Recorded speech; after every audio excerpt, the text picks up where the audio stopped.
No, that's how that's humanly possible, though. Very true. Very true. Get some lighting on. Hey, Dom. I don't know whether it's going in the group. Oh, it's working now. Okay. Well, Hell Restream, yeah. Restream's just done something really funky in terms of reorganizing shit and making it really hard for me. So I'll run with it now. I'll run with it. It looks like we're on. If anybody's watching, can you just give us a thumbs up and let us know you can hear us and see us? It would be pretty handy. Just had some technical difficulties for the first 5 minutes. Come on, we dodged him like Oh champions. man, Let's go. I couldn't stop hearing my voice through Dom's speakers, and it was I don't want to hear my own voice. There's nothing worse than listening to your own voice, I reckon. Anyway, we're on. How are you, Dom? Let's go. Doing well. How are you? Early Yeah, morning good, in man. Aussie. Yeah, How's the Tuesday tasting? you know it's good when the wolf thing that's out, bro. Like finally, the winter's starting to go away. So yeah, it's warming up over there. That's not bad. yeah, well, we're still in winter, but for some reason this week we've got tops of 25, 27. I'm absolutely loving it. Yesterday I went for a walk and I was sweating like a pig.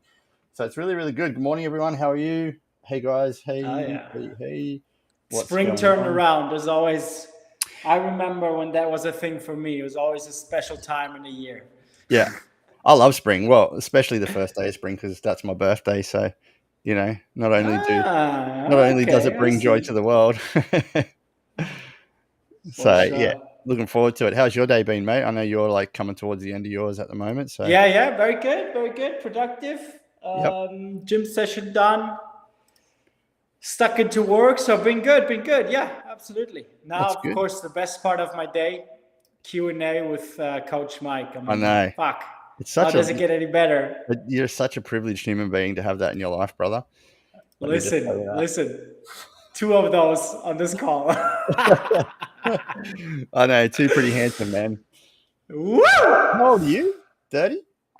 34. 34. Okay, so it's only 12 years between us. So I just slim 12. Still a lot of handsome there, bro. Definitely. Yeah. You can tell on your side as well, man. Absolutely, a lot of handsome. Tons of handsome over here. I mean, we can just go on for 27 minutes like that. Let's get to the real reason why we're here. All right, so Q&A live. Anyone's got any questions they want to ask live, feel free to drop them in the comment or send me a DM and we'll get onto them pretty quickly. We've got about 10 questions to get through today from all of our viewers or clients that have had some questions over the last 7 days. It's really cool. Things like this are important to have a forum where we can just answer questions for people live.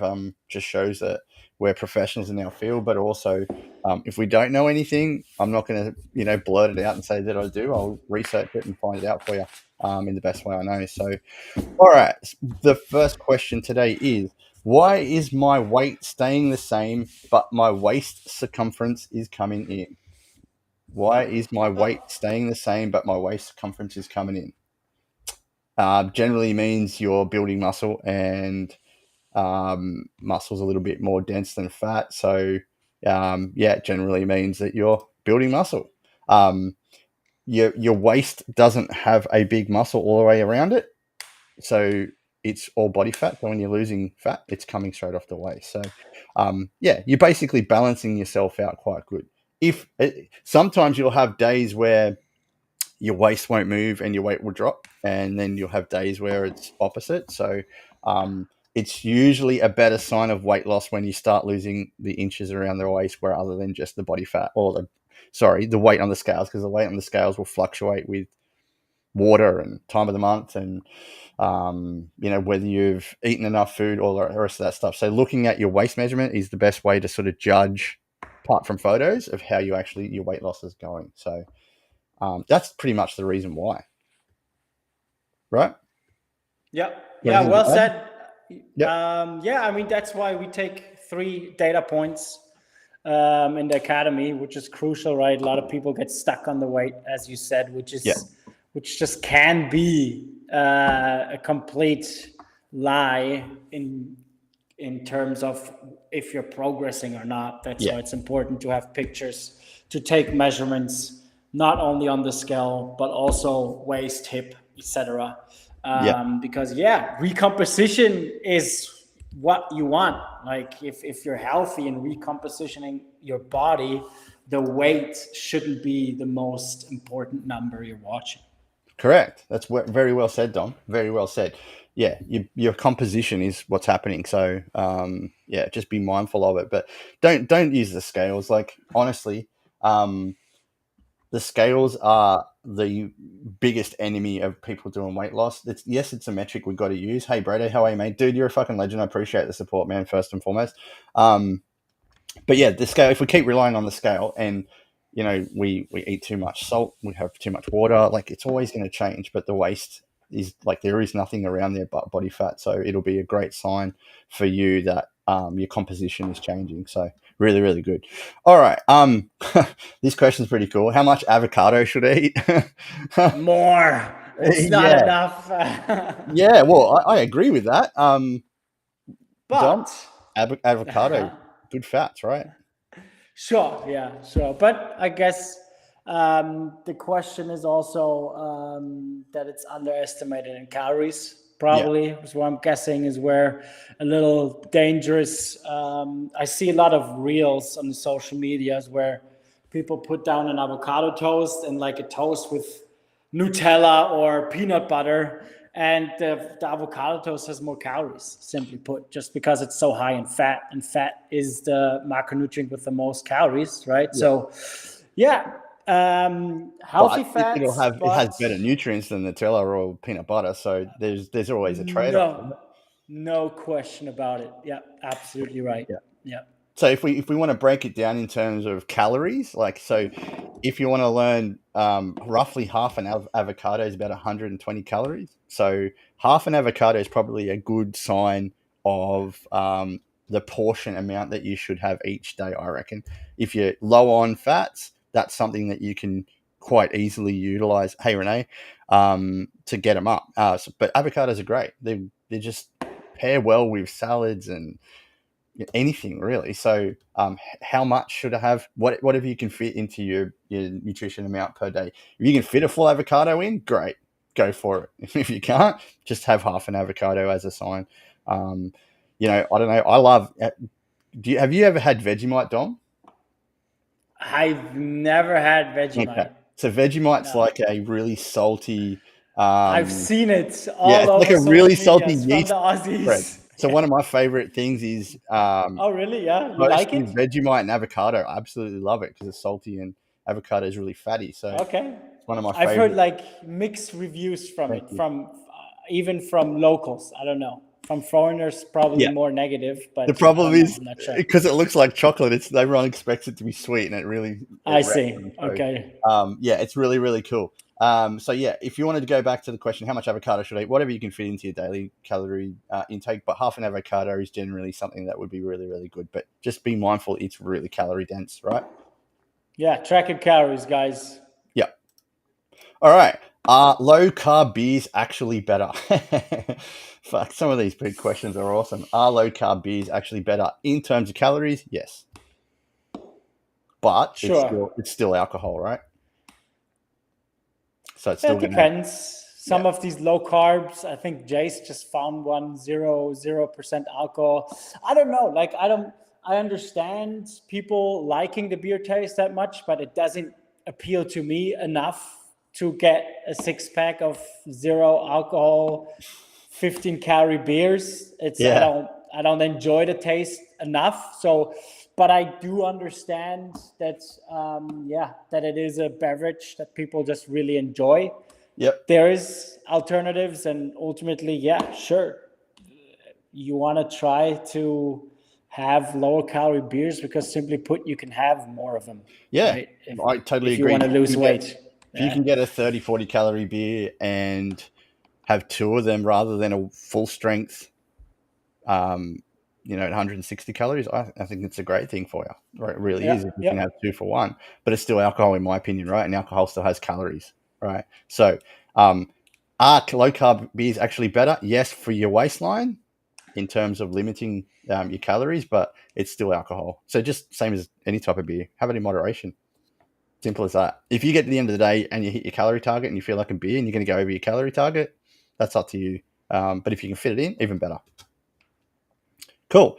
Do you still train if you're feeling unmotivated?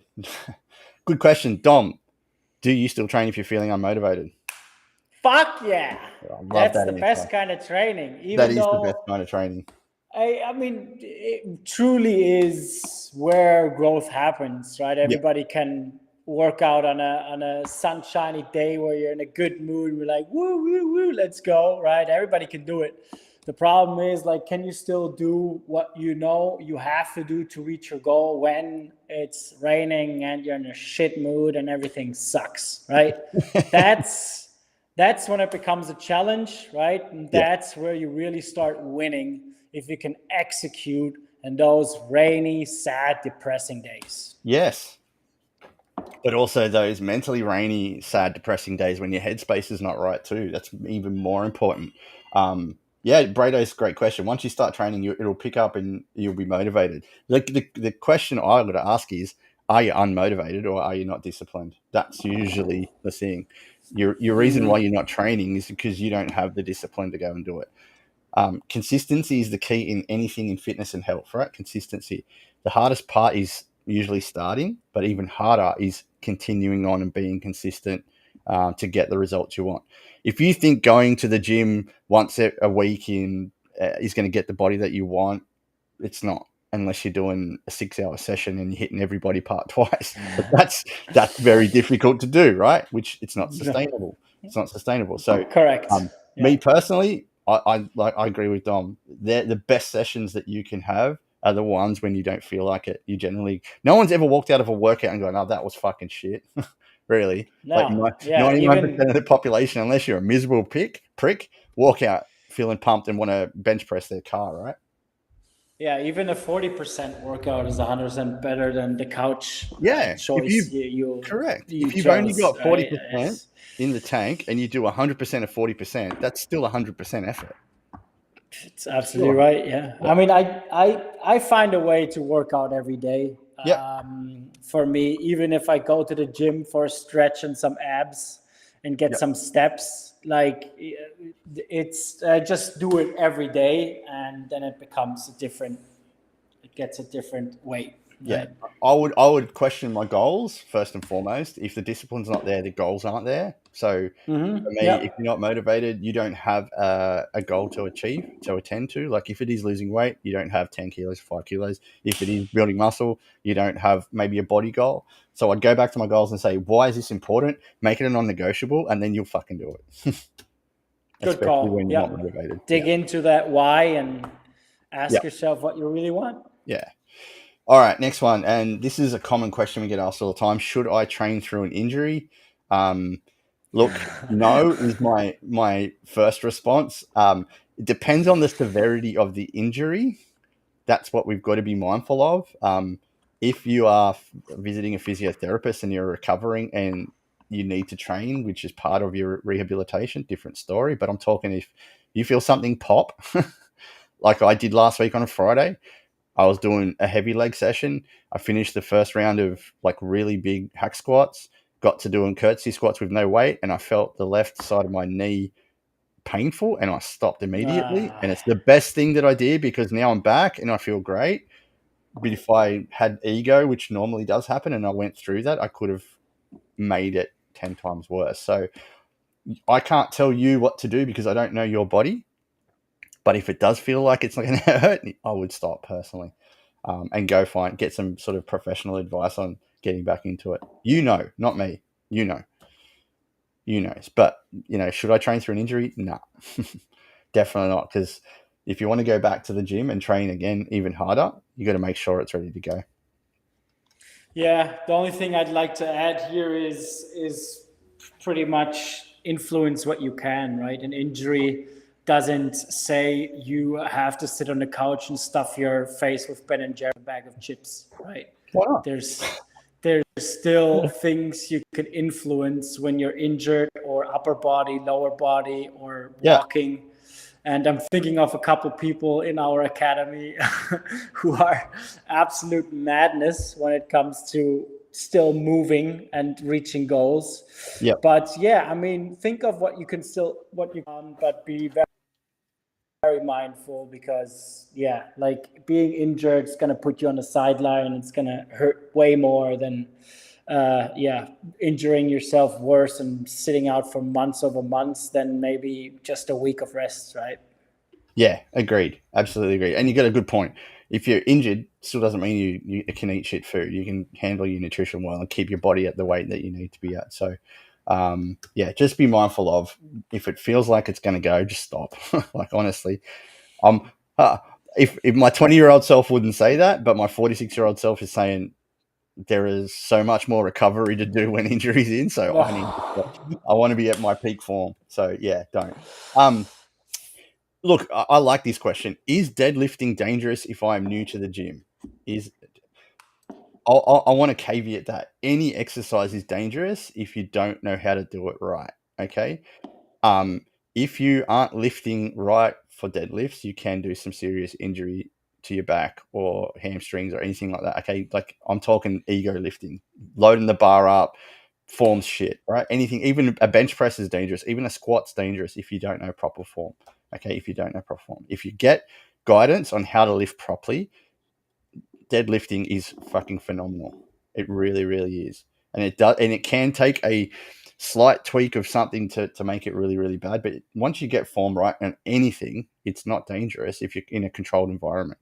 If you're starting to go super heavy with, say, squats or bench, then we need someone to spot. That's when it can get a little bit more dangerous. But in terms of, is deadlifting dangerous if you're new to the gym? Nope. If you get proper form, education, and guidance on technique, it's a super awesome exercise to utilize to grow. And what are mirrors in the gym for, Dom? What are mirrors in the gym for? Yeah.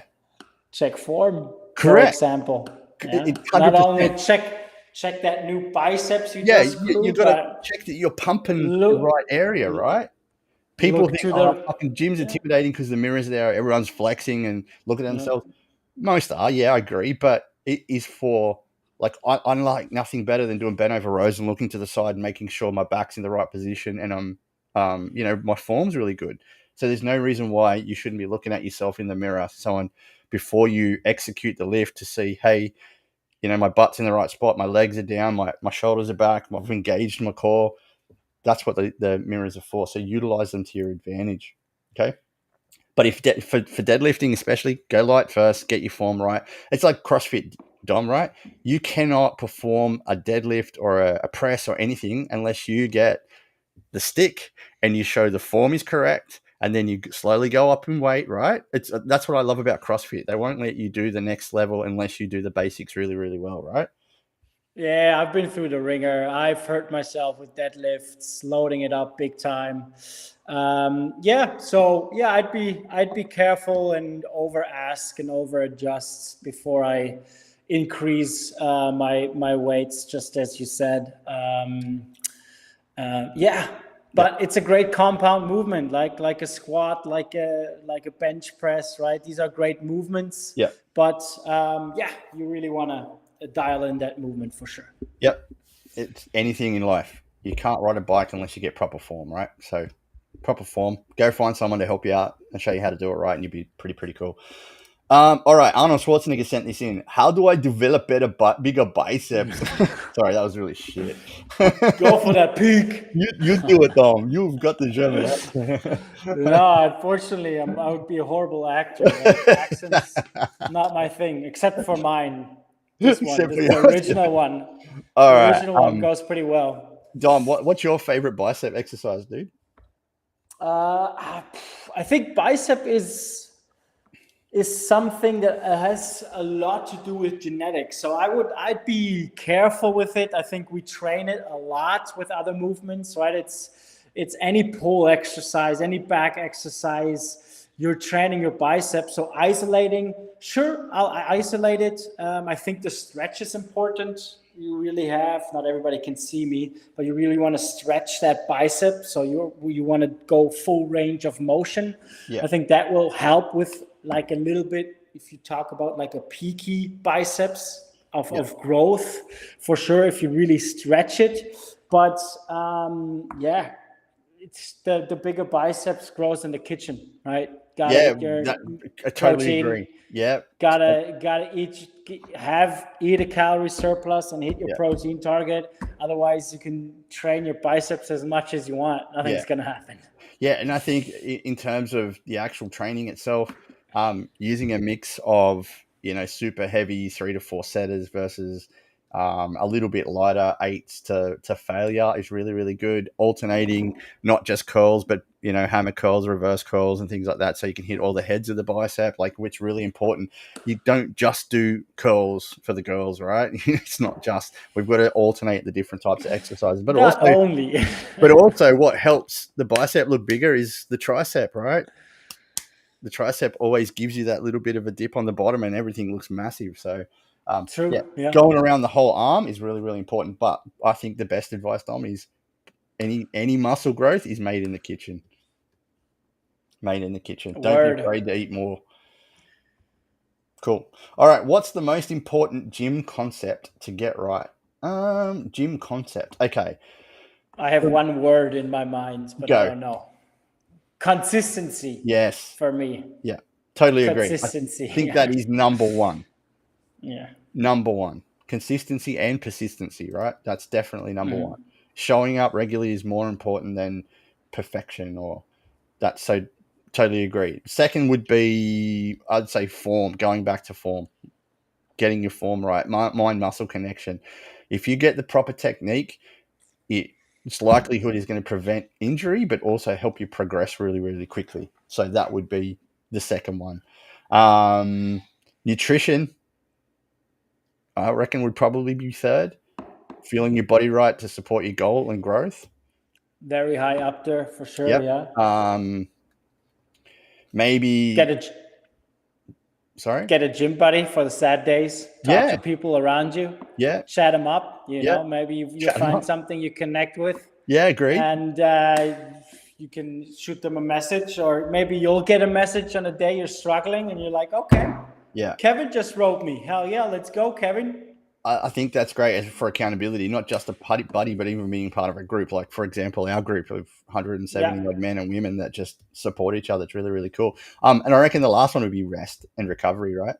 If you want to grow stronger, you got to give your muscles the time to rest and recover and rebuild. So that would probably be a nice little bookend there to round that off. Sure. Yeah, cool. I like that. Is rice healthy? Pretty broad question. Is rice healthy? Yeah, it definitely is healthy. Is chocolate healthy? Can be healthy if you eat it in moderation. Is donuts healthy? Technically not nutrient wise, but if you fit them into your diet and you can lose weight still eating donuts, they're still healthy in my opinion. Let's talk rice in general though. Brown rice has more fiber and nutrients than white rice. Jasmine rice and basmati have less calories than brown rice, but not as much nutrients. So if you think of being more nutrient dense, then go for brown rice. But if you want to lose like a little less calories, I'd go for jasmine or basmati. They're two of my favorites because they really pair well with chicken and anything else. But portion control is probably the biggest thing, Dom. You see a lot of people not having a cup of rice. I'll have maybe 2 cups because, it's quite easy to nail.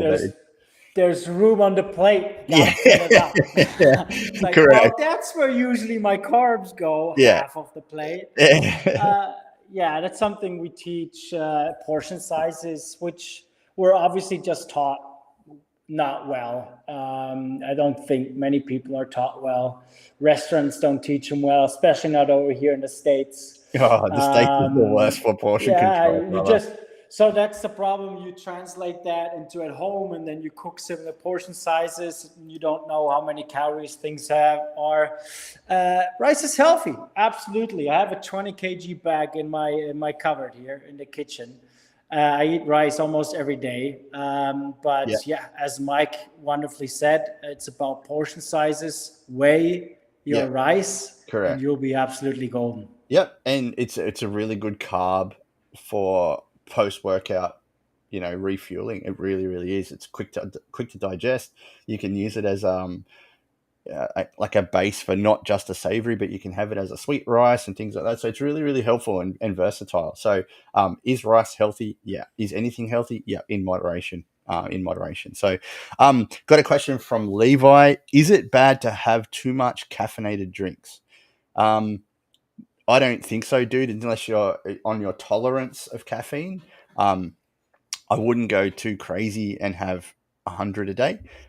You're saying zero sugar. There is nothing wrong with zero sugar caffeinated drinks because most of them have no calories. Pepsi has 5 calories. I'm a fan of Pepsi. I'm not a big fan of Coke's no sugar. Just the taste, I guess, more than anything. But there is next to no calories in Pepsi versus 0 calories in Coke no sugar. So nothing wrong with having caffeinated drinks, in my opinion, to take the edge off. Aspartame's the thing that everybody talks about being in, those 0 calorie drinks. The one thing you got to realize about that is you need to have 25 or 26 cans a day to just hit the legal amount of limit you're allowed to have in your body. But if you eat too much steak, you can actually do that quite quickly. Aspartame's a amino acid, right? So there's more of that in beef than there is in the can of Pepsi or Zero. Wonderfully said. We forget that we get more aspartame from the daily foods we eat than anybody could ever drink in freaking Coke. And if you could drink that amount of Coke a day or aspartame, you got different problem coming from. Yeah. So don't worry about the diet drinks too much. The only caution for energy drinks is, for me, drinking too many is just, you become addicted. Agreed. So just be careful on that end because they're a great pick me up. Like, I love an energy drink. I'll have one before I go for a bike ride or something to give myself a bit of a caffeinated hit. But for me, if we're talking about energy drinks, check the caffeine levels because some of them are like fucking ridiculous amount of caffeine in them. 300 per can. Yeah, correct. There's nothing better than a good old coffee, in my opinion, like to really hit the spot. But just be mindful of the ones that have a lot of caffeine in them, because if you have 3 or 4 of those, you really are going to spin out pretty quickly. But there is nothing wrong with having the 0 sugar drinks on a diet. It's really, really good to take the edge off the sweetness and stuff. I have Pepsi or the Solo Zeros or Fanta Zeros or anything like that because there's no calories and they taste really, really good. So hopefully that answers the question, Levi. Plus, you can set a deadline of when you have your last caffeinated beverage every day. Yeah. That probably helps. Just go ham until 2, 3, 4 in the afternoon, and 5, 6 hours before you go to bed, just cut it off. Try it out. For me, it makes a massive difference if I just stop in the afternoon. Yeah. Everyone's different. I'm immune to caffeine. I think I've abused it for too long, so I can have a coffee before bed and still sleep really, really well. But I love the taste of coffee.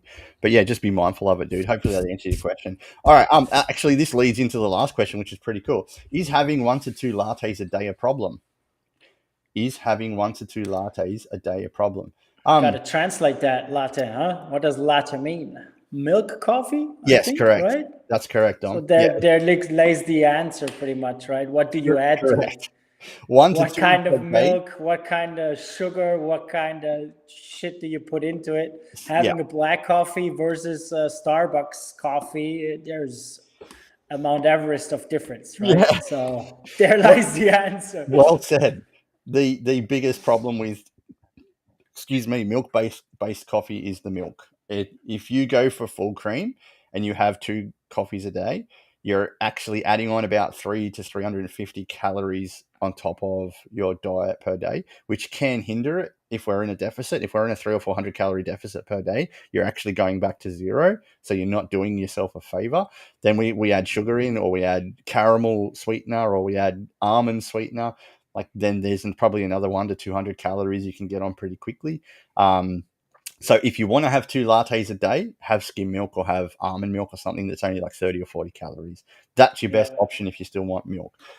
Try to avoid your additives if you can. If you need sweetness, have what do you guys have over there for natural sweeteners? Stevia, nut beer, monk fruit. Yeah, all that stuff. The sweeteners are really, really good to add that sweetness in. But if you start going to caramel lattes and things like that, you're really going to destroy your calorie levels in your diet. So the biggest problem with milk-based coffees is the actual type of milk you have in it. So if you're if you are conscious about the milk, you can have 4 or 5 coffees a day if you want to. Like really, it's still 4 coffees at 30 calories for skim milk is only 120 calories versus if you had 4 full cream, you're up around about 800. So just be mindful of that. Hopefully that makes sense.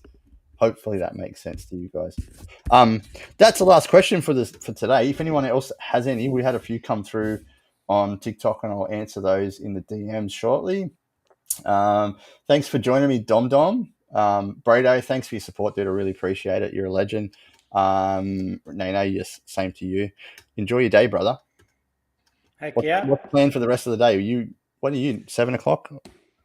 No, this is 5:11 DMs, and then in 2 hours I'm done. That's done? It, 7 p.m. Yeah. Bedtime at 7? No. Then it's time to enjoy my life for an hour, and then I'm in bed. Nice. Sounds good.